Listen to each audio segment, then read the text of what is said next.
Imagine being escorted off your cruise mid-vacation. Not for fighting, not for being drunk, but because of a doctor-prescribed bottle sitting in your suitcase. Or getting a lifetime ban, all for snapping one innocent photo on your balcony. It sounds impossible, but cruise lines aren't giving warnings anymore. From legal items that are actually prohibited to money-saving hacks that are now considered theft, they are issuing instant removals. Today, we're exposing the 13 mistakes that can end your vacation on the spot, even if you had no idea they were against the rules. This isn't a scare tactic. This is what's happening right now on real ships. Don't let a $20 mistake cost you thousands. Here's exactly how to stay on board. Let's start with the single most common reason passengers get removed from a cruise, sometimes before the cruise even begins. Possessing banned substances. It creates huge arguments online, but the cruise lines are not debating this. We are talking about CBD, marijuana, and medical prescriptions. Here's the trap. You might live in a state or country where these substances are completely legal. You might even have a valid medical prescription for sleep or pain relief.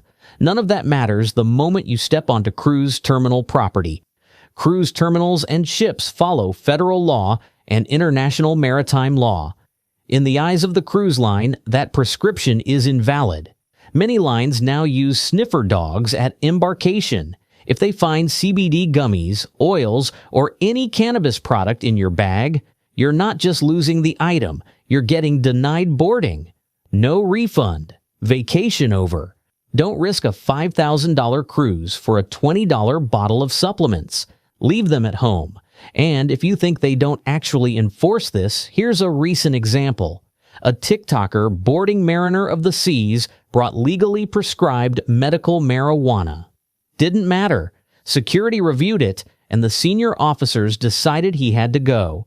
He wasn't warned. He wasn't given a lecture. He was escorted all the way off the ship in Jamaica, walked through customs and immigration, and told to arrange his own flight home with zero assistance. That is exactly how strict the policy is.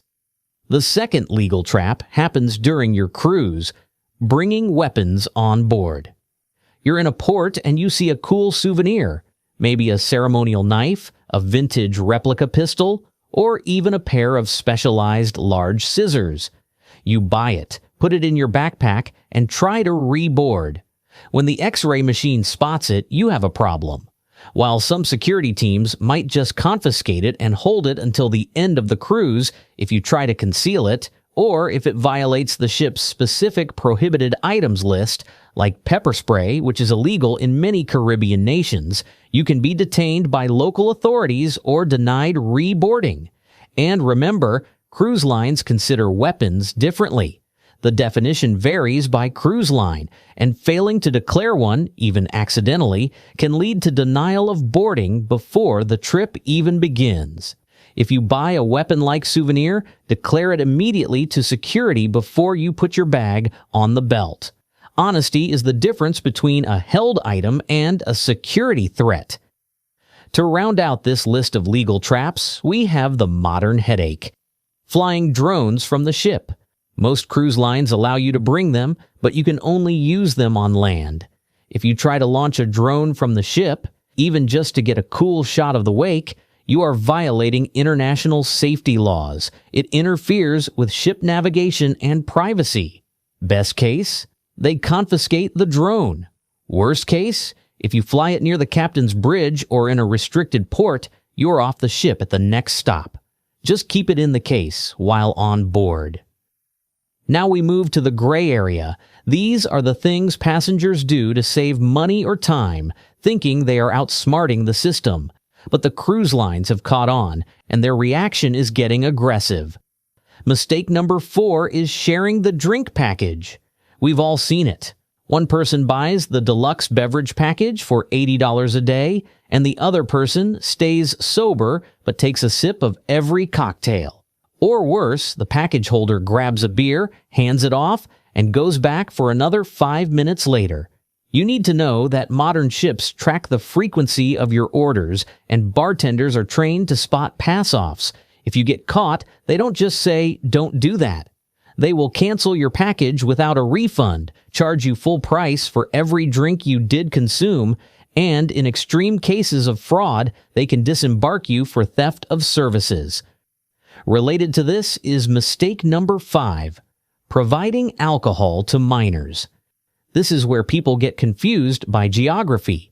You might think we're in international waters, or the drinking age is 18 in this port, so I can buy my 19-year-old a beer. Nope.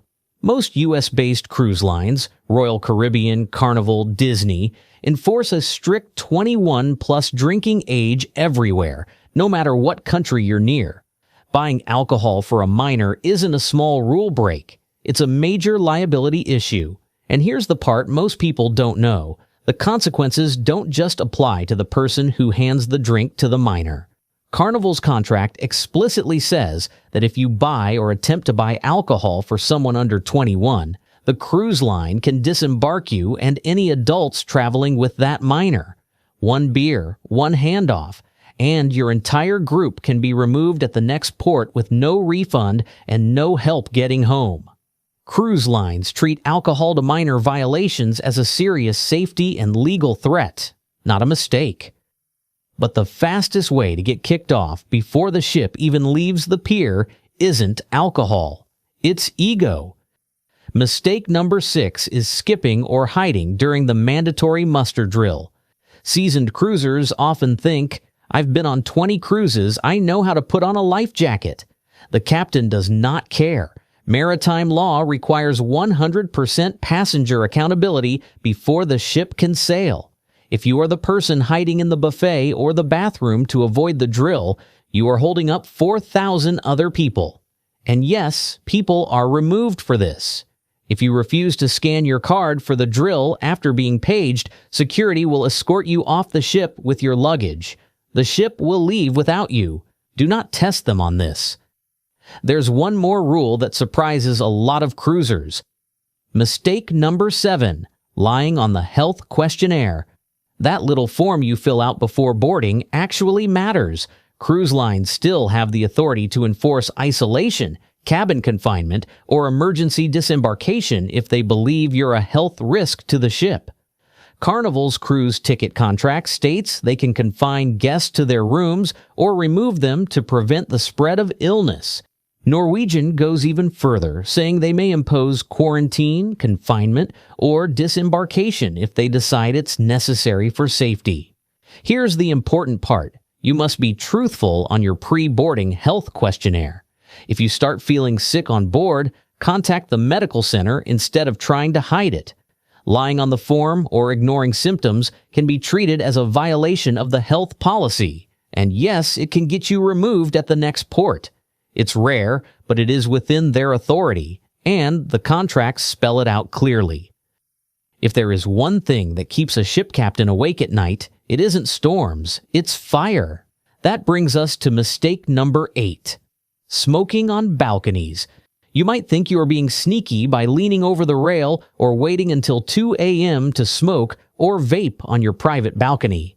You aren't. Cruise ships are equipped with sensitive smoke detectors and thermal cameras pointed down the side of the hull. They can spot a lit cigarette or a vape cloud instantly. And here's the part most people don't know. Cruise lines write this directly into their contracts. Carnival's official policy states that smoking is allowed only in designated areas, and if you smoke elsewhere, they reserve the right to charge up to a $500 cleaning fee per violation and disembark you for failure to comply. This isn't a small rule. Disembarkation can happen on the first offense if the violation is serious, but it becomes almost guaranteed if you continue after being warned or if security believes the behavior was intentional. Fire is the single biggest threat to life at sea, so this is one of the rules with almost zero leniency. Because of that, getting caught smoking on a balcony often leads to a cleaning fine and immediate removal at the next port.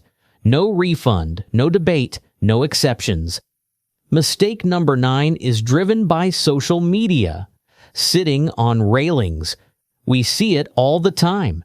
People sitting on the balcony railing to get that perfect sunset selfie, or climbing between balcony dividers to visit their friends next door. Let me be crystal clear. If a crew member or a security camera sees you sitting on any exterior railing, your cruise is over. There is no 3 strikes rule here. Cruise lines are terrified of liability. If you demonstrate reckless behavior that could lead to a man overboard situation, they will remove you immediately to protect themselves from a lawsuit. And yes, people have been banned for life. A well-known case involved a man who jumped off his balcony in Nassau, and Royal Caribbean banned him and his entire group permanently. And mistake number 10 seems harmless but carries massive fines.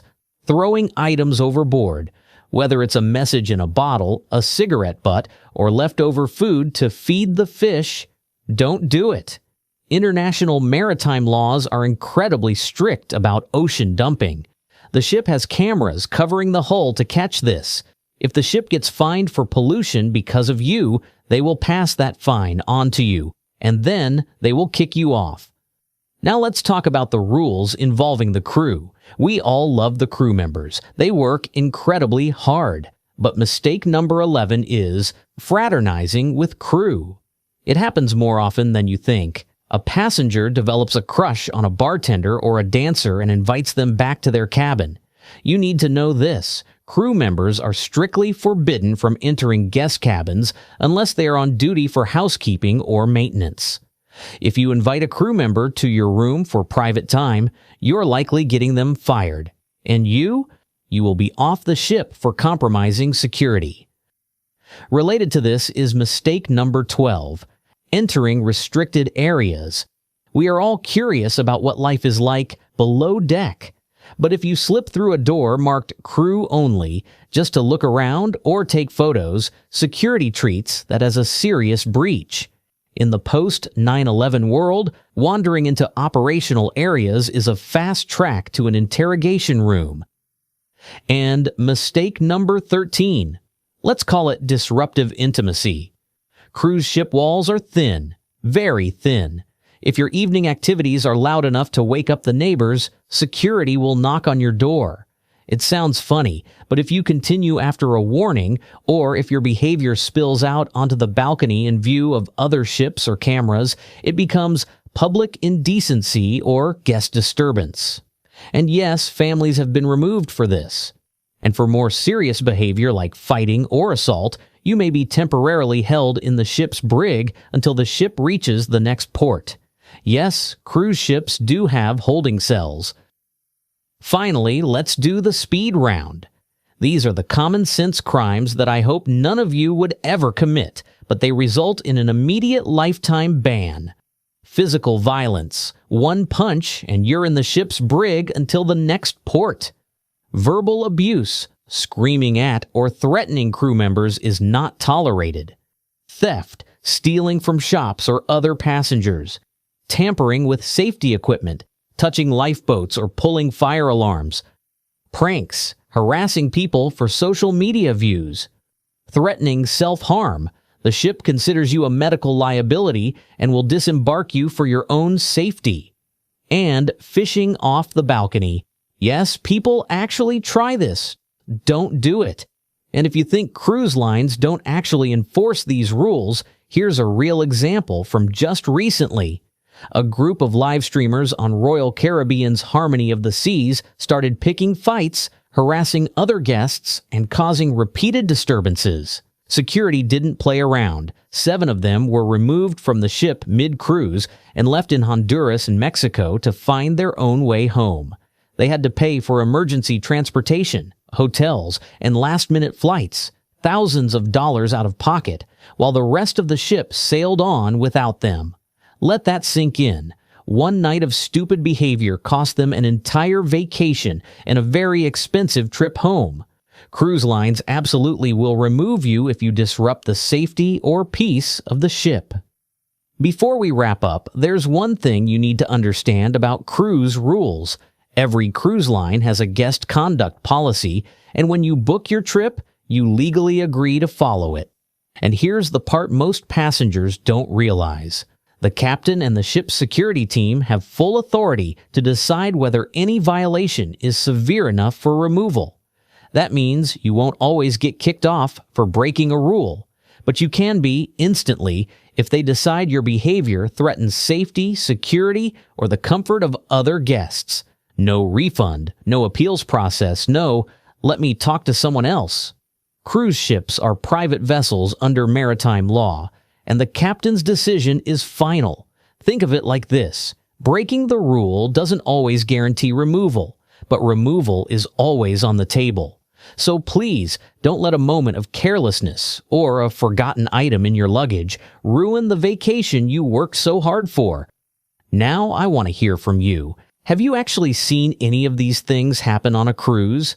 Let me know down in the comments below. I hope that you enjoyed this video. If you did, please give it a big thumbs up, subscribe to the channel, and I invite you to keep watching this video right here for more cruise tips. Until next time, have yourself a safe and a great vacation.